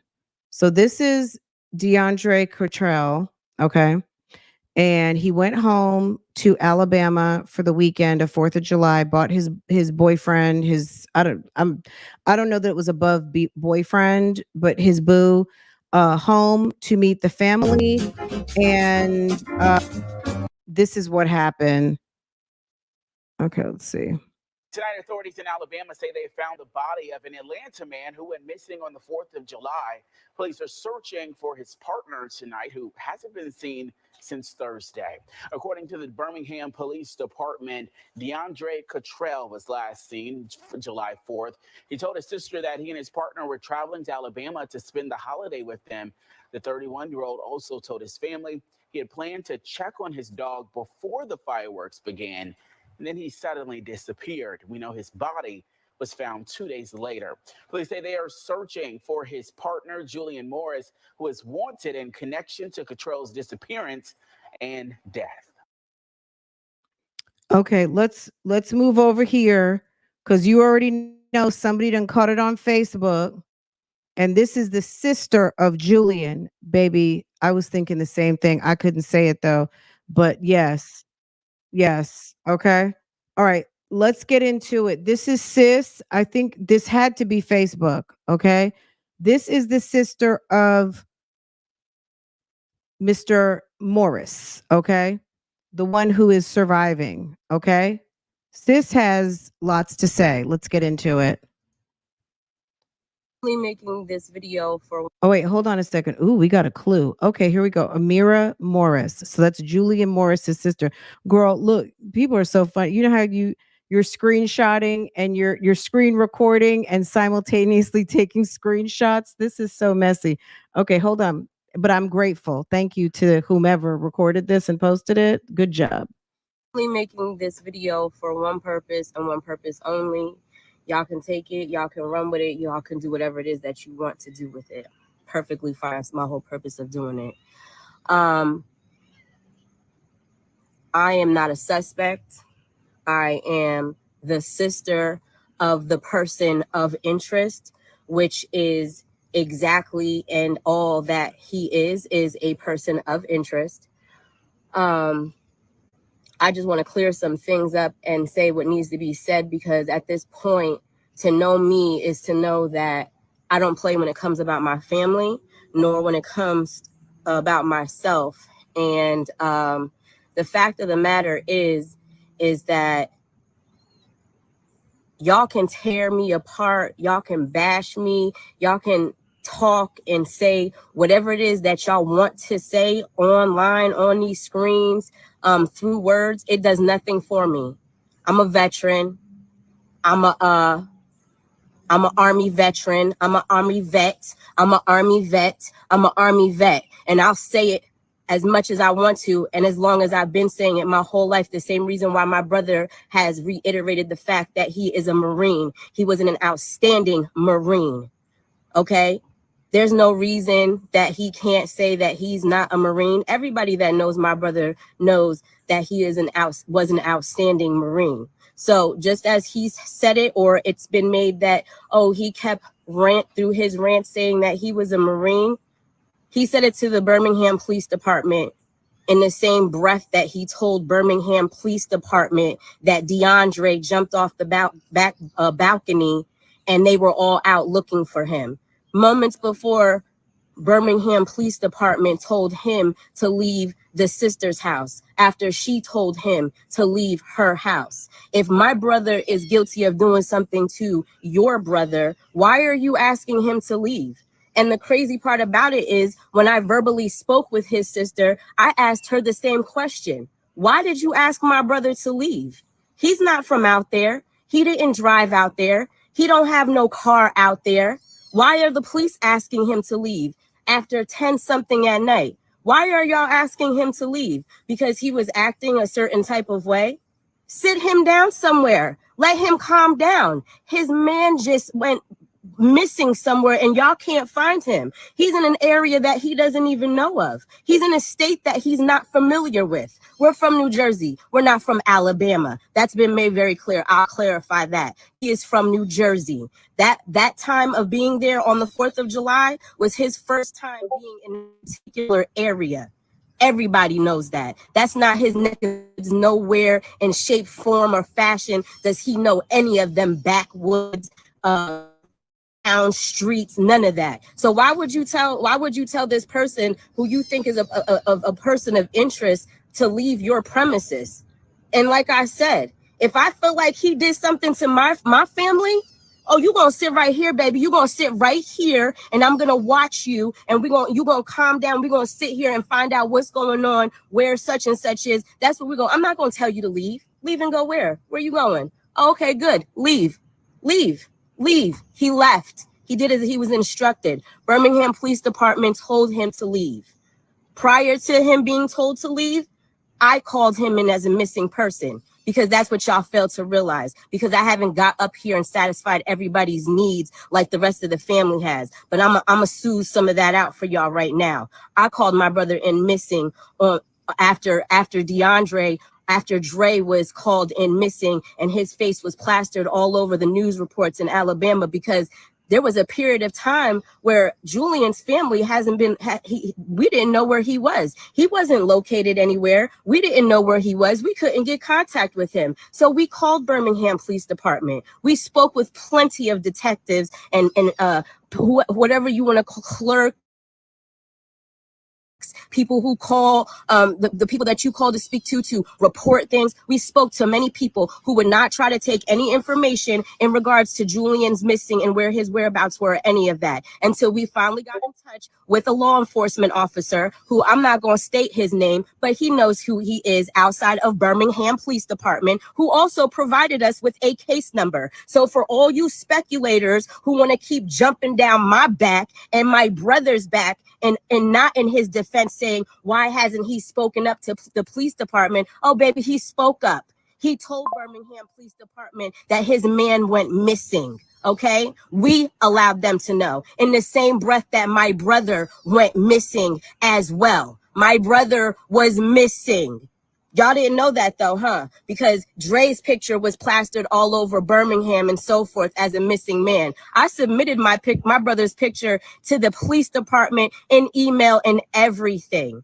So I don't care who says what. Oh, baby, Birmingham Police Department says that you didn't say this. Guess what? I reached out myself to Officer Fitzgerald that works in the admin office in Birmingham, and he has yet to call me or my mother back. So when y'all want to keep saying, oh no, they haven't reached out, if anybody has any information in regards to this, guess what? Answer your fucking phones and y'all have that information, okay? My brother is alive, okay? I'm going to confirm that. I'm only saying it that way to confirm he is not dead. He has been told by his legal counsel to keep shut. I'm not a suspect, so I'm going to say what the fuck I want to say because that's my blood, and I'm tired of y'all bashing him. I'm tired of y'all trying to discredit him. I'm tired of y'all trying to act like he is this person that all of a sudden became this person because of this unfortunate circumstances. When half of y'all that are sitting here running your mouths have been around him, have been around me, have been around my family, and you all know the love that they all three had for each other. But now because we don't know what's going on and everybody wants to speculate, now we need somebody to point the finger on. And because we're not doing what I'm just going to interrupt for a second. There is no way that this message that she's putting out is going to help her brother at all. There's no way. She's coming off. Look, her brother's not even the brother that's dead. Her brother is the brother who is the unindicted person of interest. And I'm sure she's upset and all of the things. But for her to speak so aggressively and nasty and uncaringly, we know you're concerned about your brother and we get it, sis, but somebody else's brother, son, uncle, all of the things was killed and found in a shed on a holiday weekend, period. When he brought this guy, this outsider home who has weird looking eyes. Okay. I'm just going to say it. Like he's got very, he looks shady. Okay. Let's let her finish up. But sis is she's on a legit certified rant. She's going to talk for a full 20 minutes. Okay. All right. Let y'all finish this up. And then, I got one more thing. And then I promise that'll be it. And then we're going to come back and talk about, we'll do the Sarah Boone, hearing. Okay, guys? What social media wants us to do and explain things. We want to point the finger on somebody who's not even a part of what's going on. But in due time, it's all gonna come out. Trust and believe that it's all going to come out. And when shit hits the fan, shit is going to hit the fan. And ain't nobody even looking for an apology. But for all y'all folks that wanted to point the finger and blame this, and this, and say this and this, keep y'all distance and stand 10 toes down on everything that y'all are saying. That's what y'all need to do. And as far as the information that's being put out with his sister and what she's saying, I understand everybody's grieving, just like I told her verbally and in words. I know you're grieving. I know you're hurting. We're all. She said verbally, just like I told her. You could have stopped right there. You didn't have to say verbally because told means verbally. Like we know told comes out your mouth. So she told verbally out her mouth. It's like, sis, ma'am, please. You're not doing any favors here. All hurting. We all grieve differently. We all try to point the blame and and point the finger at somebody because we want justice. Words. We want justice too. The Morris family wants justice. We love Dre. Are you kidding me? My kids love Dre. He's been in my household eating my food so many times, okay? That man gave me the best hugs, gave me the best advice, gave me the best conversations. I'll have the best memories with him forever. And for somebody to just tell me, because y'all jumping in my inbox, telling me Oh, who am I to grieve? Y'all not grieving? We have to put our son, our brother, our family in the ground. We can't even be a part of that, but he's been a part of us. But I'm going to sit here and I got to sit here and defend my blood just as anybody else would want to defend their blood like y'all are actually doing right now. So no, I'm not going to stop defending him. I'm not going to stop protecting him. I'm also not going to go over feelings over facts either. So as I've stated, when there is pertinent information, valid facts that are being put out there to say Julian Morris is a murderer, which he's not a murderer, and the case hasn't even been deemed a murder. So y'all need to stop doing the wordplay saying that it's been deemed a murder. It's not been deemed a murder. It's a homicide. That's what Officer Fitzgerald has put all over the news. It's a homicide. And my brother is a person of interest. He's not a person. You can't say that he did it with no facts. Where's the facts at? Where's the facts? I can run around here right now doing what everybody else is doing and say that the sister did it. I can say that the husband did it. I can say that the brother has something to do with it. I'm not going to do that, but I can do that. But what we're not going to do is we're not going to keep bashing my brother. We're not going to keep saying, oh, he's this and he's that, because he's not giving the satisfaction to social media and saying, oh, hey, I'm over here. Oh, hey, I'm here. If you know and you got enough sense and you know how legal technicalities and all that stuff work, you already know that you're told to not say nothing. He's not going to satisfy y'all needs and say what y'all want to hear. The sister and the family, they doing all that, putting all them false narratives out there. Y'all can take all that and run with it. I got up online and I defended my brother, and I'm gonna still keep doing it. There's nothing that I've said that hasn't been facts. There's nothing that I said that's been a speculation. There's nothing that I've even said to have disrespected not a soul pertaining to this whole situation. But I'm being disrespected. I don't care. I'm built for it. I'm an Army vet. I served my country. I'm doing just like my brother said. I'm an Army vet. He's a Marine. He was a Marine. He served his country. Okay, hold on a second. Let me just pivot real quick, because they had like a little dance troupe. The guys, they were entertainers.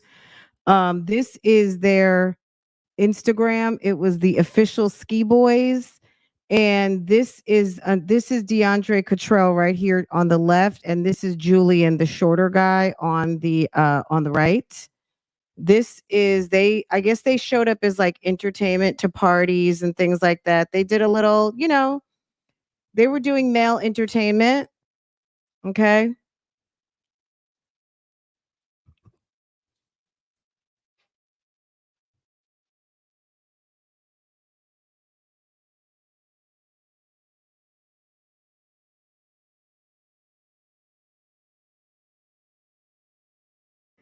Okay, that's her brother, the Marine, right there.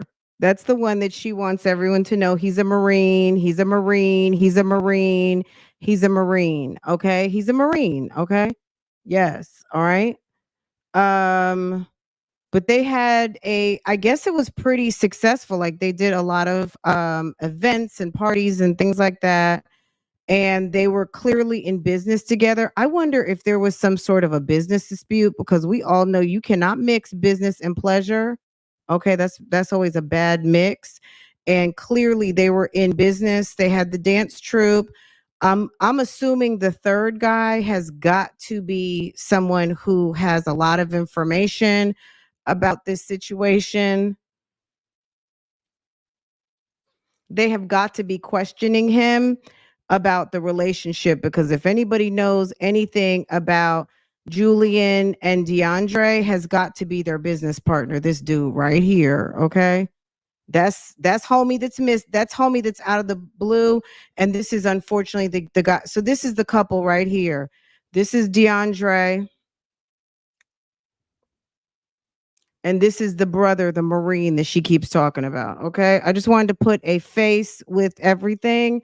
And so you guys know exactly who ma'am is talking about. That's her baby brother right there.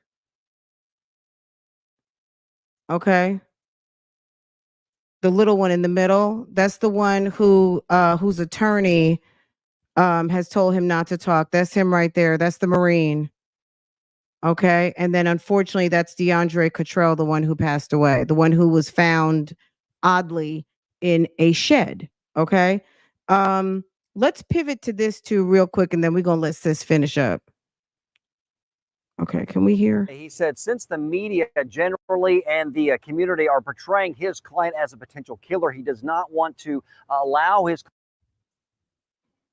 Well, Guy, I talked to the attorney today. He said, since the media generally and the community are portraying his client as a potential killer, he does not want to allow his client to speak anymore to the police and wants to allow the investigation to continue, an investigation he believes should be targeting someone else. Over the weekend, Birmingham police announced they were looking for Julian Morris. Since they claim he was the last one to see DeAundray COTTRELL before his murder, they wanted to interview him again. With everyone pointing fingers at him, there's no way as his attorney is going to advise him to come talk now, because he's already been pointed out as a bad guy, and he's not. Police found COTTRELL's body in this shed along East Lake's Fifth Alley on Saturday. Today, we were given this exclusive security video from the night of the murder. It shows COTTRELL casually walking through someone's backyard during a downpour. What do you think that says? That says that Julian's not the person that committed this crime, but there are other people that need to be investigated. On Monday, COTTRELL's sister Angelica told us she spoke with Morris on the phone only hours after her brother disappeared. The following day, on the 5th, Julian called and he told me that he had put my brother in a house. How do you respond to that? I believe there is a lot of misinformation that is being put out into the public. There's a lot of baloney that's being put out to point to Julian as the bad guy when he is not. So far, police are calling Morris a person of interest. Revel characterized his client as a loving partner of 3+ years who is in mourning. The reason he's just a person of interest is because he's not the one who did this. Somebody did, and we need to find out who that person is. Now, we did reach out to COTTRELL's sister this afternoon to see if she had any comments or reaction to the attorney's statements. She said, out of respect for the investigation, the family did not want to make any more comments at this time. Live in Birmingham, John Papke, WVTM 13. Girl, I just want to go back to Instagram. They were in a dance troupe, and this is the dance troupe shenanigans that they had going on. Okay. All right, let's get back over here. I think they need to interview this guy right here. Doesn't he remind you of the guy from Martin? Hold on. Okay, let's get back. So this is the sister. This is Julian's sister. Okay. And she is stressing the fact that her brother was an excellent Marine, and people need to get back on the topic. Tommy, didn't he remind you of Tommy, the third member of the Ski Boys? Girl, they need to interview Tommy. Okay. Okay, let's get back. Sis is defending her brother. And he's been a Marine.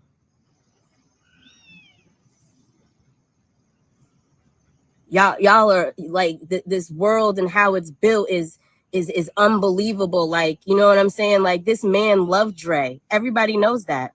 Everybody knows that. It was the three of them: Dre, De'Eric, Julian. Oh, his name is De'Eric. She's giving us all the information we need. Dr. Charles, would you? I'm trying. Look, Dr. Charles, this is a serious matter. You got me over here on that one. It's always the least likely to want to stand up and give the commentary, right? I get what you're saying. Absolutely. Pineapples. Ooh, Dr. Charles is so fun. Okay, guys, let's get back. Jay, Lord Victor Ravel is as the attorney. Oh God. Jay probably has some feedback on that. Okay, Jay, as you know, is one of our Alabama attorneys who is BougieGang. Hey, Dr. Charles. Hey, boo. Hey. Okay. Girl, I'm trying to keep it professional. Okay, on a Sunday. Okay, can we get some Sundays in the chat and some and some judges. Let's get some judges and some Sundays in the chat. Okay, I'm trying to keep it. Yeah, I think it's De'Eric is his name. Now we're finding out it's De'Eric. If you want to look them up, it's the Ski Boys. It's the original. Hold on. It's the original Ski Boys on Insta. Oh, excuse me, official Ski with 2 I's, Boys with 1 Z. Okay. I'll drop the link. So if you guys are trying to do your own research, girl, this was hold on. Is this DeAndre talking? Hold on a second. Let's hear. Hold up. Sis, we're gonna come back to you in just a second, sis. Shaka Khan edition. Yo, we are out here at the first Shaka Khan of the summer. The vibes are lit. As you can see, the people are out. We out. It's hot side. Hope I don't burn.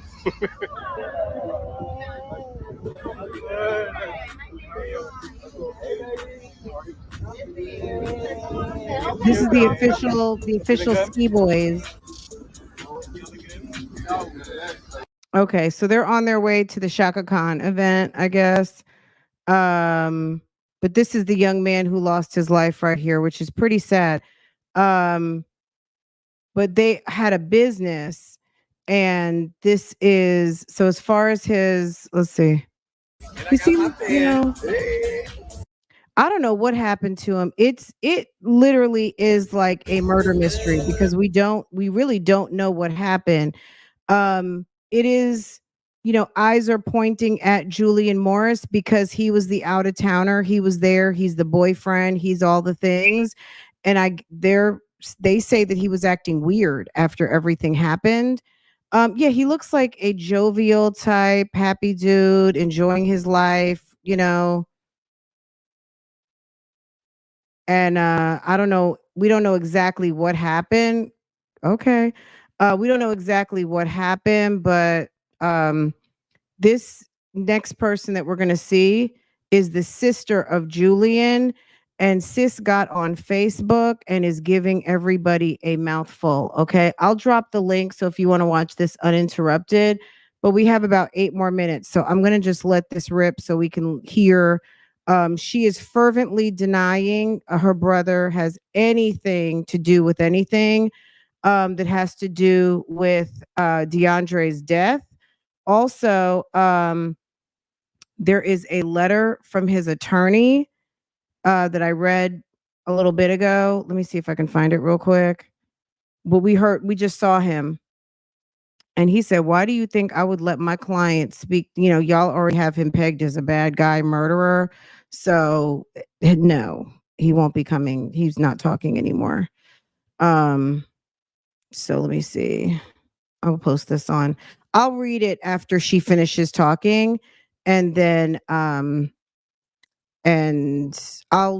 the video, I'll read this to you guys. And then I think I have one more thing for you guys. I'm gonna let y'all go.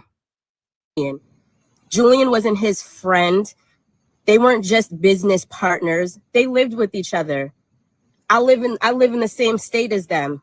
I've been to their events in the past. I've been around them to their functions. I've been a part of all of that, more than the family has, more than the majority of these people that don't even know them are speaking about. I know things too, but who I am, I'm not about to sit up here and give y'all speculations and give y'all breadcrumbs to try to go off of and try to make somebody look a certain type of way. Because what we're gonna do is we're gonna speak on facts. That's what we're going to do. We're gonna speak on facts, because this is why I guess Birmingham hasn't come out and said certain things or put out certain things. Why not?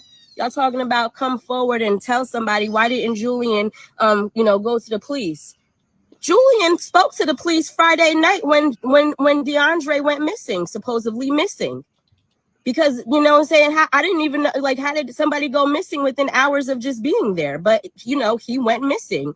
And he sat in the police officer's face at his sister's house on the porch and said, my man jumped off the balcony. We are looking for him. And what did y'all do? Y'all told him to leave. Why would y'all tell this man to leave? He left. Where is he supposed to go? He doesn't live in Alabama. We don't have family in Alabama. Okay, we don't live out there. Where is he supposed to go? That's y'all people's. Y'all went from this is our family to this is my family, and that's Julian. Now all the good memories, now we want to jump online and say, oh, all these memories that I had with you and stuff like that, you're the devil, you're evil, you're this and that. All y'all the fucking devil, in my opinion, honestly. If you want to be like keep it real, all of y'all are the devil. All of y'all are the enemies.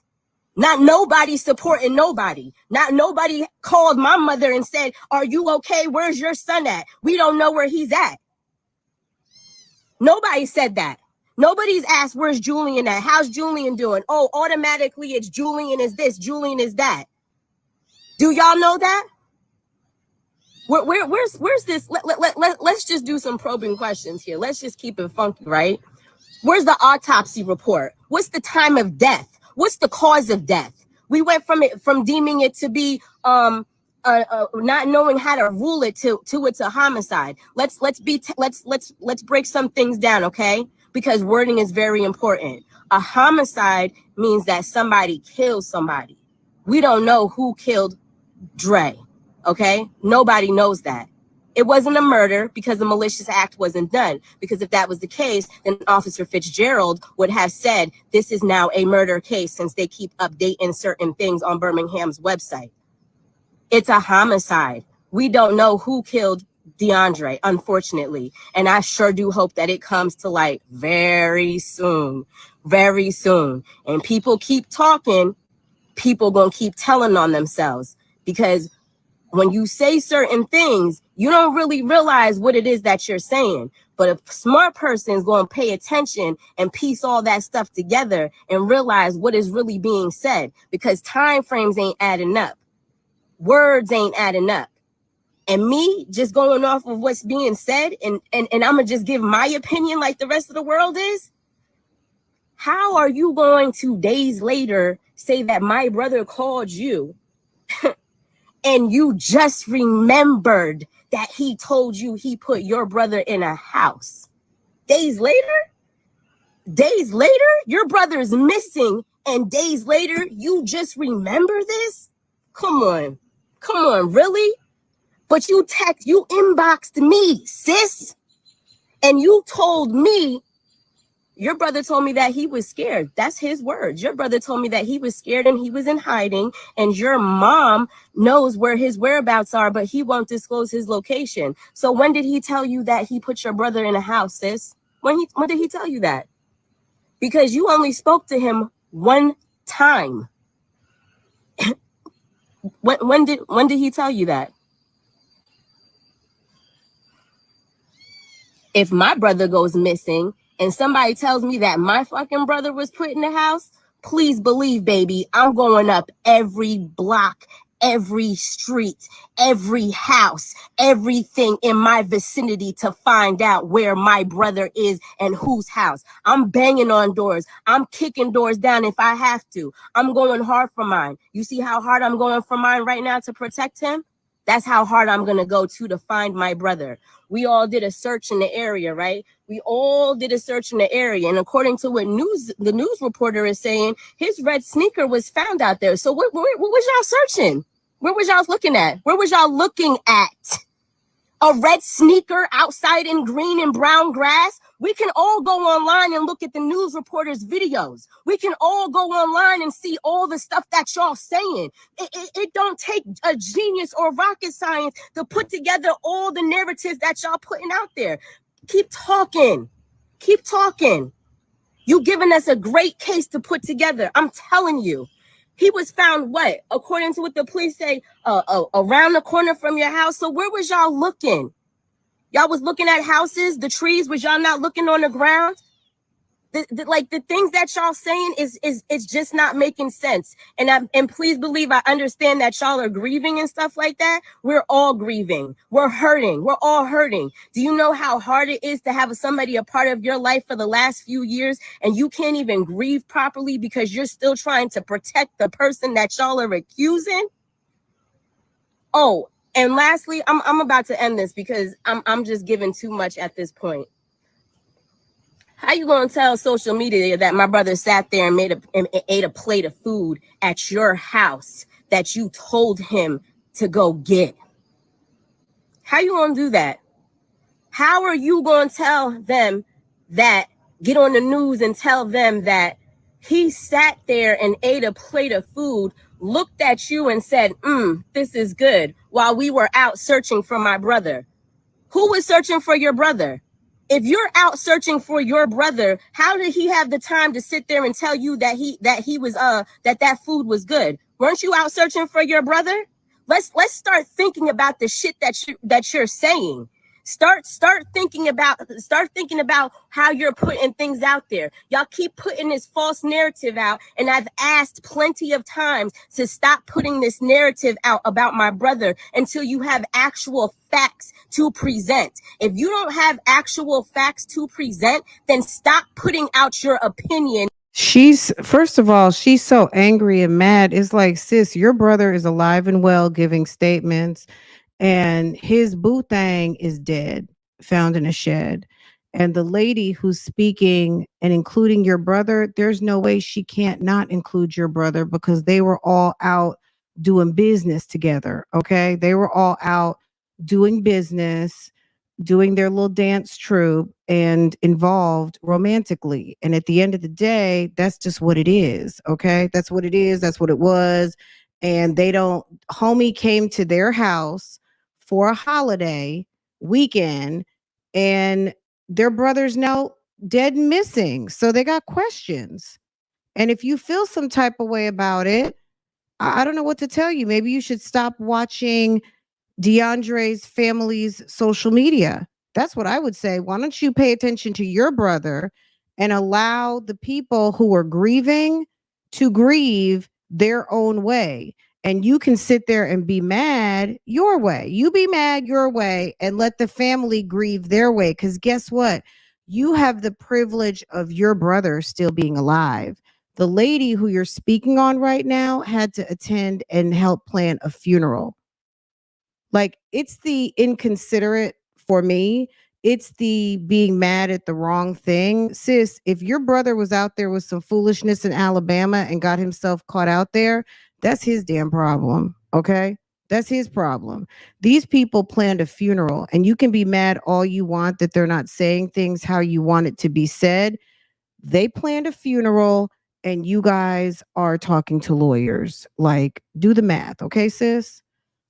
She got maybe one more minute of anger to go. Yeah, she And just wants attention. speculations to try to come up with a story to cover something else. If my brother is so fucking guilty, he would have been turned himself in, or he would have been asked to leave your house. Why did you ask him to leave your house? That's the number one question. If I come from out of state as your brother's man, your boyfriend, my man, whatever like that, I come to your house and you know that I don't live there, and we spoke about this. Why would you tell him to leave? Oh, he was acting a certain type of way. How was he acting? He couldn't have been acting that crazy because the police would have grabbed him up or something, right? Right? Look, my brother ends up dead in a shed, and some guy with some weird guy we never met, we only heard of, is in the midst, and I'm feeling scared. I don't know if he's come to take us all out. Sir, you got to go. Like, I'm sorry, sir, you got to go. I'm not trying to be funny, but we would like for you to leave. Why? If you know what I'm saying, if somebody is bold enough to take out one member of the family, maybe they're bold to take out everybody else. I don't know. If you got kids there, all kinds of stuff. If they were not sure about him, it was time to leave. I don't think there's anything wrong with that. Because if sir was acting suspicious, you gotta go. I mean, if you don't know if you've got the actual murderer in your house, you got to go.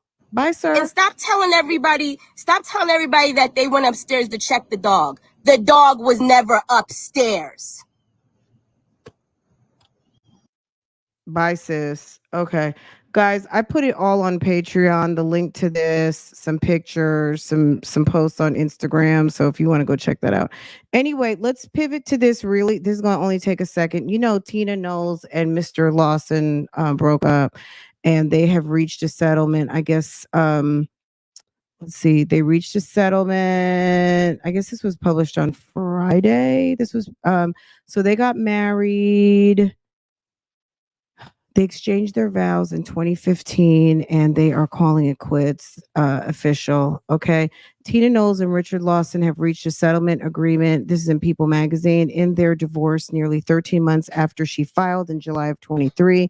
Knowles, 70. Okay. Ma'am is 70. Okay. The mom of superstar Beyonce and Solange Knowles. Okay. Ma'am is doing 70 up right. Okay. Filed for divorce from her boo thing, who is 77, Mr. Richard, on July 26, 23 in Superior Court of California, County of Los Angeles, following 8 years of marriage. The former couple, who exchanged vows aboard a yacht in Newport Beach on April 12th of 2015, cited irreconcilable differences in a settlement obtained by People magazine. The document added that irreconcilable breakdown of the marriage made it impossible for the parties to live together as husband and wife. Richard Lawson and Tina Knowles attended the BET season 2 premiere of Miss Pat Show celebration August 10th, 2022 in West Hollywood. While both parties waived their right to spousal support, Knowles agreed to give Lawson a one-time payment of $300,000, representing a full and complete settlement of all interests that respondent has acquired during their marriage in community property of all parties of the parties, as well as obligation on and any community debts. Lawson was also awarded the 2022 Cadillac Escalade, the right to all earnings acquired since the date of separation, funds acquired by Lawson Studios, his SAG pension plan. Oh, Lawson was okay. So he was awarded back all of his things. Okay, his Escalade, his earnings. She didn't. Yeah, it was like you take. Like I don't want anything. His SAG pension, royalties, creative work made during their union, any personal belongings, etc., clothes, jewelry. Tina and Richard attended the 2023 Vanity Fair Oscar party hosted by Rakita. Was it Rakita? Maybe it's Rashida Jones. At Wallace Annenberg Center for the Performing Arts, March 12, 2023. Knowles was awarded the right to keep her property in Los Angeles and separate property in Texas, as well as all furnishings, appliances, artwork, personal effects, etc. Like Lawson, she will get all her earnings acquired since their date of separation in creative works, etc. Tina Knowles attended the 2024 Vanity Fair after party, again, hosted by Rashida Jones.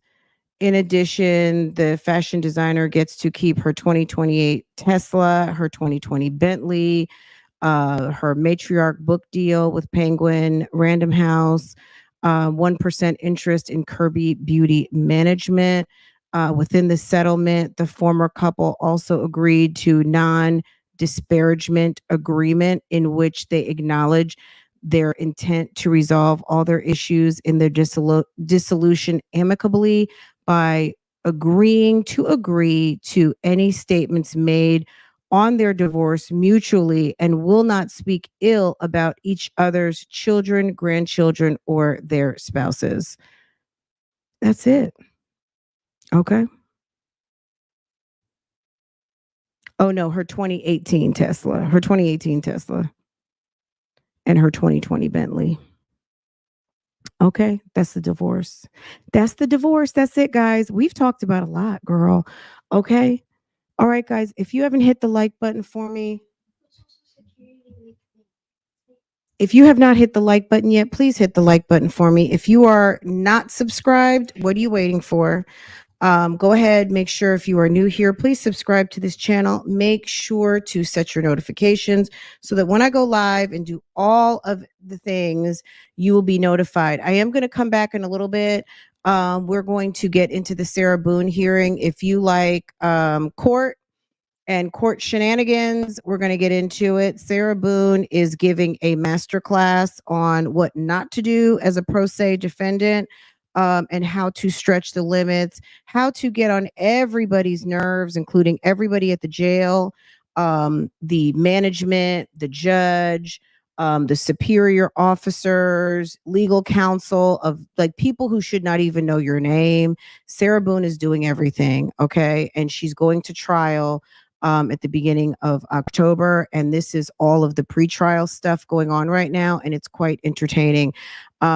Even though she's quite annoyed because she's very painfully aware of what's going on YouTube and annoyed that we are using her for content. But I mean, that's how it goes. Anyway. Okay, guys, I'm gonna let y'all go. I'll be back. Give me about 30 minutes. I'm gonna set up the live now. So go ahead and tap in. Get yourself ready, get a snack, get all the things, and I'll be back so we can get into that hearing, because it is quite interesting. If you like court watching, it is quite interesting.